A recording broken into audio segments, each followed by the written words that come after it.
जय सच्चे दरबार की जय।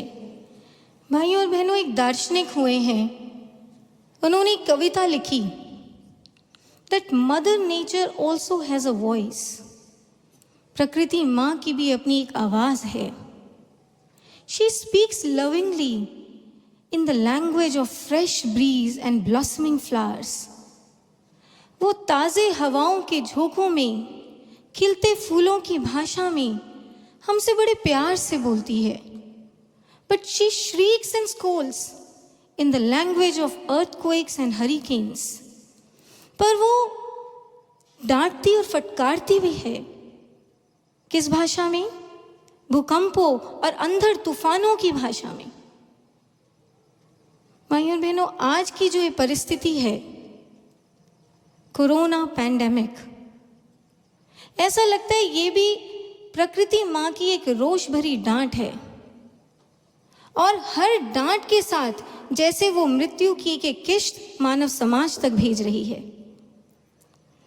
Therefore it is high time that we think, हम सोचें कि इस रूठी हुई प्रकृति को हम मनाएं कैसे।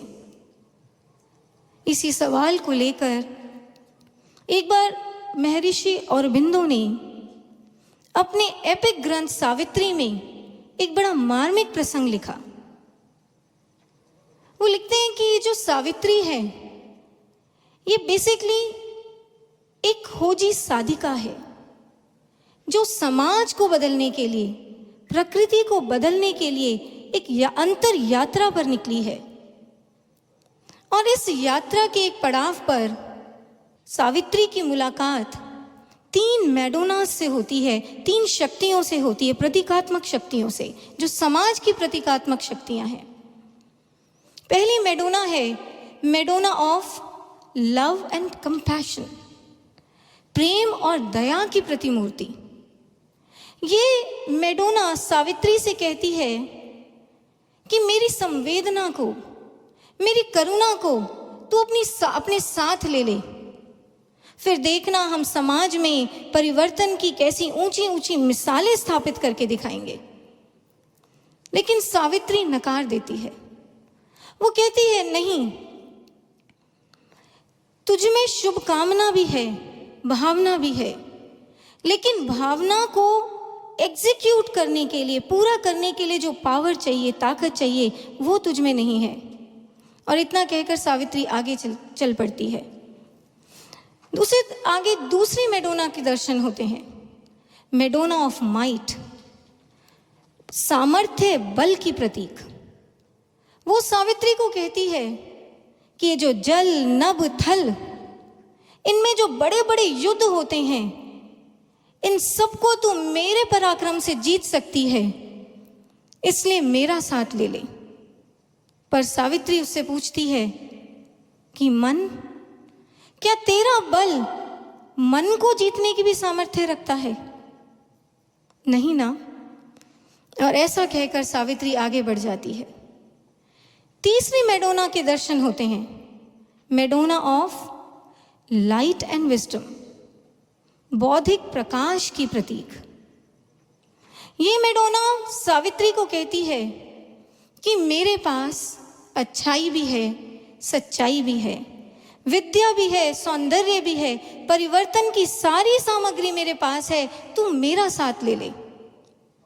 पर सावित्री कहती है, ये सब तेरे पास है निसंदेह, लेकिन तू भी अहंकार के चट्टान के पीछे छिप जाती है। तू पूर्णता की प्रतिछाया है, परछाई है, पर पूर्णता नहीं है। और फाइनली सावित्री कहती है कि therefore I will come back. I will come back with God's hand in mine and will reform the world. मैं आऊंगी, वापस लौट कर आऊंगी, और इस बार भगवान का हाथ अपने साथ में लेकर, भगवान का हाथ थाम कर आऊंगी और इस समाज को बदल कर दिखाऊंगी। भाइयों और बहनों, जो श्री औरबिंदो ने अपने इस छोटे से प्रसंग से कहना चाहा, वो बेसिकली परिवर्तन की एक फंडामेंटल टाइम टेस्टेड फिलॉसफी है, फॉर्मूला है। इस समाज के किसी भी स्तर पर, इस समाज के किसी भी स्तर पर जब जब भी पूरा का पूरा परिवर्तन लेकर आना है तो अध्यात्म और आध्यात्मिक चेतना के बल पर ही लाया जा सकता है। फिर चाहे वो जो स्तर है, चाहे वो स्तर सामाजिक स्तर हो, आर्थिक स्तर हो, मानसिक स्तर हो या प्राकृतिक ही क्यों ना हो। और जब हम ये बात कहते हैं, जो समाज का जो एक प्रैक्टिकल माइंडसेट है, उसे ये बात डाइजेस्ट नहीं होती है। वो मजाक उड़ाते हुए कहता है कि एक प्राकृतिक आपदा का, एक प्राकृतिक महामारी का भला अध्यात्म से क्या कनेक्शन है, अध्यात्म का इससे क्या लेना देना है। पर भाई और बहनों, लेना देना है, बिल्कुल लेना देना है, क्योंकि अध्यात्म ही है जो हर प्रॉब्लम के रूट पर काम करता है। बौद्ध इतिहास में एक दृष्टांत पढ़ने को मिलता है कि एक बार एक जिज्ञासु महात्मा बुद्ध के पास पहुंचता है और उनसे कहता है कि महाबुद्ध, आपकी जो बुद्धिज्म की फिलॉसफी है, जो 4 आर्य सत्य हैं, उनका जो बेसिक क्रक्स है, एक जो पूरा के पूरे का निचोड़ है, वो यही है ना, दुख से निवृत्ति। तो महाबुद्ध, क्या आप भूतकाल में जो एक पुराना दुख था कभी, उस दुख का निवारण करते हैं? महात्मा बुद्ध कहते हैं, नहीं वत्स। अच्छा, तो महाबुद्ध, आप वर्तमान में जो दुख है, क्या उसका निवारण करते हैं? नहीं वत्स। अच्छा, तो फिर जो भविष्य में आगे आने वाले समय में जो दुख होने वाला है, आप उस भावी दुख का निवारण करते हैं? नहीं वत्स। अब वो जो जिज्ञासु था वो हैरान और परेशान होकर रह गया। उसने कहा, महाबुद्ध, अगर आप भूतकाल के, वर्तमान के और भविष्य के किसी भी समय के दुख का निवारण नहीं करते हैं, तो फिर आप कौन से दुख से छुटकारा दिलाते हैं? तो उस समय महाबुद्ध उसे मुस्कुराते हुए कहते हैं कि वत्स, जो दुख की अनुभूति होना है, the very faculty of experiencing sorrow, मैं इस बेसिक जो बीज कारण है दुख का, उससे निवृत्ति कर देता हूँ, उस बीज कारण की चिकित्सा कर देता हूँ, मैं इस अनुभूति का निवारण कर देता हूँ। भाइयों और बहनों, यही आध्यात्मिक साइंस का, स्पिरिचुअल साइंस का सबसे पावरफुल फोटे रहा है कि वो रूट पर काम करती है, जड़ से समस्या का हल करती है। ये आध्यात्मिक साइंस का फोटे है। अब हम देखें कि ये जो प्राकृतिक आपदाएं हमारे समाज में आ रही हैं, जो महामारियां हमारे समाज में फैली हुई हैं, इनका बेसिक रूट कॉज क्या है, क्या कारण है? ये जो भारी सी फिलॉसफी है, इसको हम एक हल्के से किस्से से समझ सकते हैं, अकबर बीरबल के किस्से से। कहते हैं, एक बार बीरबल जो है वो नाराज होकर राज्य से चला गया।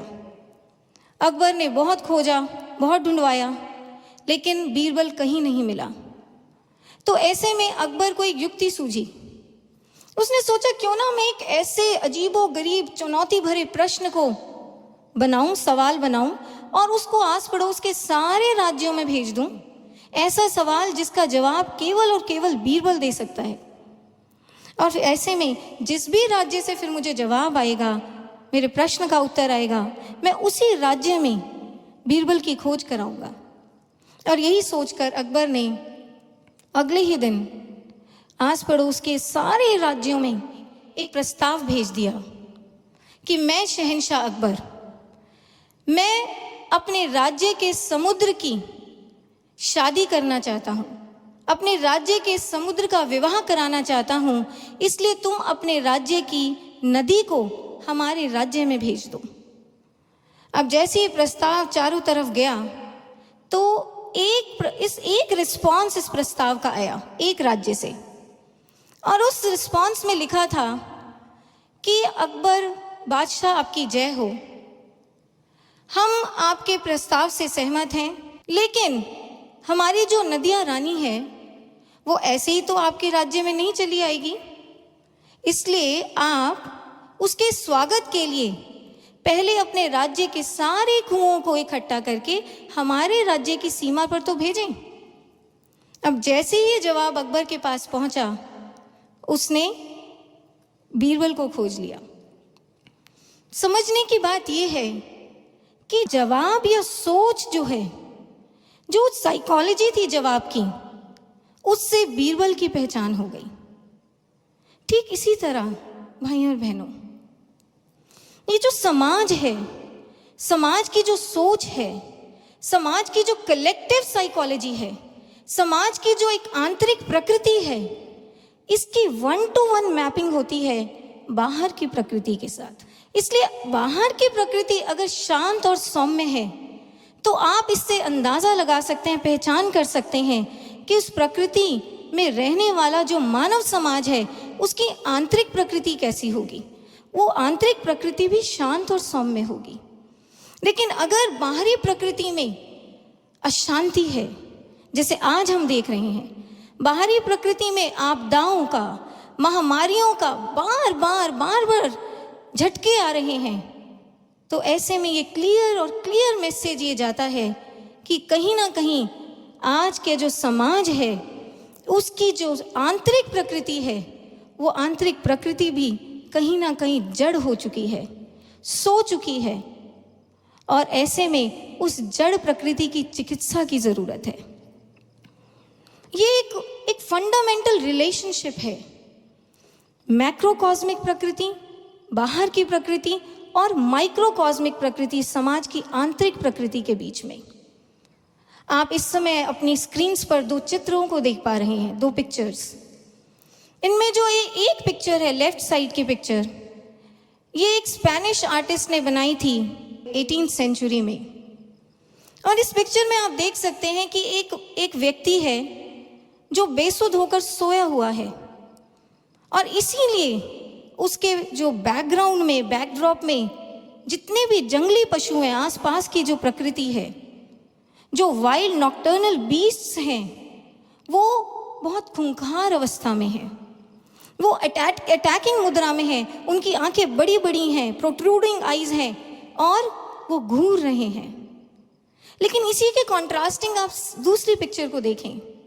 ये जो दूसरी पिक्चर है, ये एक प्राचीन शिलालेख है जिसे पशुपति सील कहा जाता है। ये इंडस वैली सिविलाइजेशन की खुदाई में मिला था। इस पिक्चर में आप देख सकते हैं जो सेंट्रल फिगर है पशुपति, वो साधनस्थ हैं, ध्यान में बैठे हैं, उनकी आंतरिक प्रकृति शांत है, सौम्य है, स्थिर है। और इसी वजह से जो उनकी आसपास की बाहरी प्रकृति है, वो भी आप देख सकते हैं, आसपास पशु बैठे हैं, लेकिन वो पशु भी शांत हैं, स्थिर हैं, सौम्य स्थिति में बैठे हैं, सौहार्दपूर्ण अवस्था में बैठे हैं। तो अपने आप में ये दोनों पिक्चर्स का मैसेज है, एक स्ट्रॉन्ग मैसेज, कि जब भी हम बाहर की प्रकृति में कोई सकारात्मक बदलाव लेकर आना चाहते हैं, तो ऐसे में हम एक काम करें, हम मानव समाज की, उस समय के मानव समाज की जो आंतरिक प्रकृति है उसमें बदलाव लाएं। जो आंतरिक प्रकृति सो चुकी है, जड़ हो चुकी है, उसे जागृत करें, उसको चैतन्य करें, उसे चेतना से जोड़ें। जब मानव की आंतरिक प्रकृति और कलेक्टिव तौर पर पूरे समाज की आंतरिक प्रकृति उस चेतना में एस्टैब्लिश होती है, कॉन्शियसनेस में, उस परम चेतना में एस्टैब्लिश होती है, तो बाहर की प्रकृति में अपने आप सकारात्मक परिवर्तन आने शुरू होते हैं।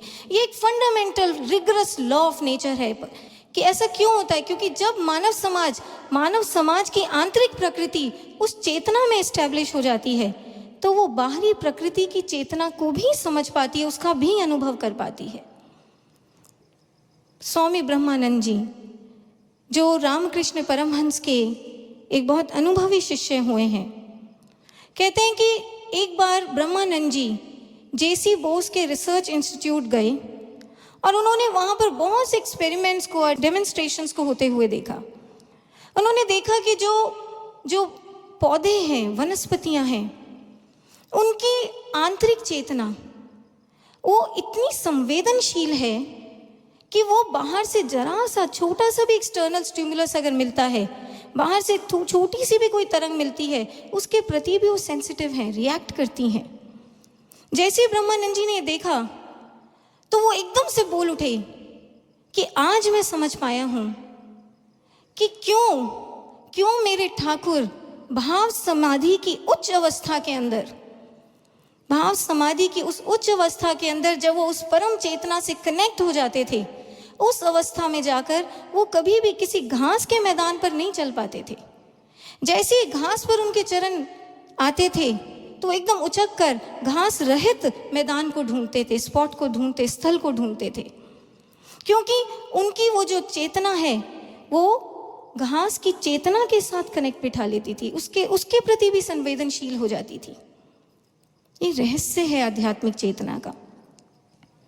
एक बार स्वयं गुरुदेव श्री आशुतोष महाराज जी, उन्होंने एक इतिहास की घटना के बारे में बताया।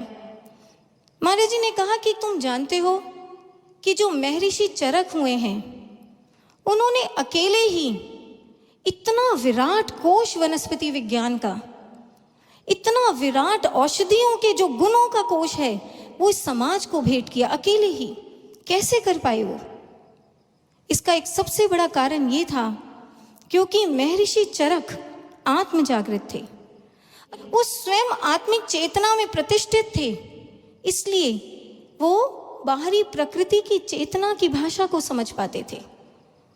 वनस्पतियां उनसे एक कॉन्शियस कनेक्ट एस्टैब्लिश कर लेती थी और औषधियां स्वयं बोलकर उनसे संवाद करती थी, स्वयं बोलकर अपने भेद खोलती थी कि महर्षि मुझ में ये गुण है, आप मेरा इस प्रकार उपयोग कीजिए। और यही कारण है कि सैकड़ों वैज्ञानिक रिसर्चर्स सैकड़ों वर्षों में भी जो रिसर्च नहीं कर सकते थे वो काम अकेले इस वैज्ञानिक ऋषि महर्षि चरक ने करके दिखाया। इसलिए भाई और बहनों, महाराज जी ने हमेशा ये बात कही कि इस बाहरी प्रकृति के साथ अगर कोई सच्ची मित्रता, श्रेष्ठ मित्रता निभा सकता है तो वो केवल और केवल एक ज्ञानी साधक है, एक ब्रह्म ज्ञानी साधक, एक आत्म जागृत साधक। क्योंकि जहां पूरा जो समाज है वो प्रकृति का शोषण करता है, वहां ब्रह्म ज्ञानी साधक प्रकृति का पोषण करता है और जितना जरूरी है उतना दोहन करता है। वो कभी प्रकृति को रुष्ट नहीं कर सकता, नाराज नहीं कर सकता। और यही नहीं, महाराज जी ने एक और पक्ष इसमें जोड़ा। महाराज जी ने कहा कि जब कभी समाज के शोषण से तंग आकर बाहरी प्रकृति रूठ जाती है और भयंकर विकराल महामारियों के रूप में वो इस समाज को दंड देने पर उतारू होती है, ऐसे समय में भी एक ज्ञानी साधक ही है, एक ब्रह्म ज्ञानी आत्म जागृत साधक ही है, आध्यात्मिक पुरुष ही हैं जिनकी बहुत बड़ी एक महत्वपूर्ण भूमिका बनती है। वो ही प्रकृति के रोष को शांत करने का सामर्थ्य रखते हैं और समाज की पीड़ा का हरण कर पाते हैं। साक्षी है इतिहास। आप देखें, साईं सच्चरित्र को उठाकर देखें। कहते हैं कि एक समय आया था जब अलग अलग क्षेत्रों में, कस्बों में हैजे की महामारी फैल गई थी। तो ऐसे में जो साईं बाबा थे, सच्चरित्र कहता है ये ग्रंथ कि उन्होंने एक आटा चक्की को मंगवाया और वो गेहूं को पीसने लगे उस चक्की पर। और जब गेहूं पिस गए तो उस सूखे आटे को उन्होंने पूरा का पूरा जो शिरडी का सीमा क्षेत्र था, उस सीमा क्षेत्र पर उस आटे को बिछवा दिया। और इतिहास इस बात को इसमें वर्णित किया जाता है, साईं इतिहास में, कि उस आटे के प्रभाव से जो सीमा क्षेत्र पर बिछाया गया था, वो जो रोगाणु है हैजे के, सूक्ष्म रोगाणु, वो शिरडी में प्रवेश ही नहीं कर पाई। ये आटा क्या है? विचारणीय है। बेसिकली ये आटा उनकी आध्यात्मिक चेतना का वाहक था, उनकी साधना का प्रतीक था। कहने का भाव ये है भाइयों बहनों कि जब भी ये प्रकृति अपने रोगाणुओं को, अपने सूक्ष्म जीवाणुओं को महामारी के रूप में समाज में फैलाती है, तो उस समय आध्यात्मिक चेतना एक सुरक्षा कवच बनकर इस समाज का रक्षण करती है। आज की परिस्थिति भी कुछ कुछ ऐसी ही है। आप देखिए, कोरोना वायरस अपने आप में बहुत एक सूक्ष्म जीवाणु है, एक सूक्ष्म रोगाणु है। इसलिए प्रकृति के इस सूक्ष्म वायरस से जूझने का भी विज्ञान, आध्यात्मिक विज्ञान वही है जो सनातन विज्ञान है, जो हमेशा से आध्यात्मिक पुरुषों ने अपनाया है। और वो विज्ञान है कि सूक्ष्म को आप सूक्ष्मतर